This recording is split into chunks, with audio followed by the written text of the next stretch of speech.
Hey everybody, Steve here. I asked you all what I should talk about in this video on Tumblr, and viewer and friend scratchingcat asked a very intriguing question, which was, when does a hobby become an occupation? This is a question that I'm sure a lot of us as YouTubers have asked ourselves because there's not really a clear-cut answer. I mean, there are some cases where it's really obvious, like Grace Helbig and Mamrie Hart and Hannah Hart have definitely made careers for themselves as YouTubers. I also have a lot of friends who have made it very clear that they're only in it for kicks and lulz, but then there are people like me who fall somewhere in between. I mean, I have professional work that I can and have put on resumes, but after 6 years of making videos, happy anniversary, I'm not telling you where that first video is. Not realize how hard it was to make a blog.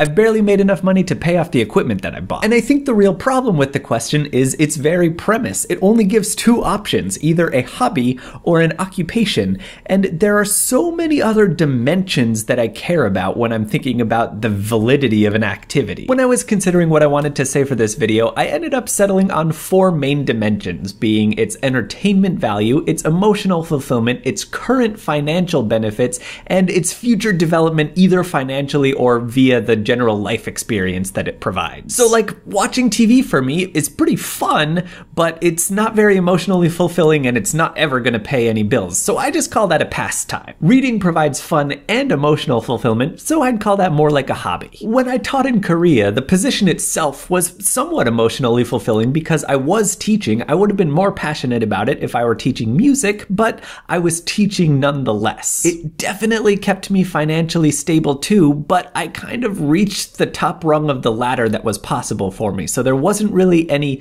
future promotion or any real development of my skills that was going to be happening. So it was basically just a job. But now let's consider my educational YouTube channel, The Listener's Guide. It's definitely entertaining and emotionally fulfilling to be making videos there, but at this point it's not financially sustainable. However, I do feel that I'm going to be developing a nice professional set of skills, and I have faith that it can reach, you know, somewhat large of an audience and get me, hopefully, some money. I'd love for it to be my career, but I just don't know. My friend Sean, otherwise known as the Uncultured Project, put it really nicely when he said that I'm basically a producer without a staff. But regardless, because it's fun, emotionally fulfilling, it's gotten me some money, and it has a lot of future development, I consider it an incredibly important activity. It's just not really a job or a career yet.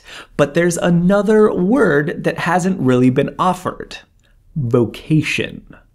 I like this word because it captures how I'm passionate about it, and I'm doing it regardless of the financial gains. So I'm basically rejecting the fundamental point of the question being that it has to be either a hobby or a vocation.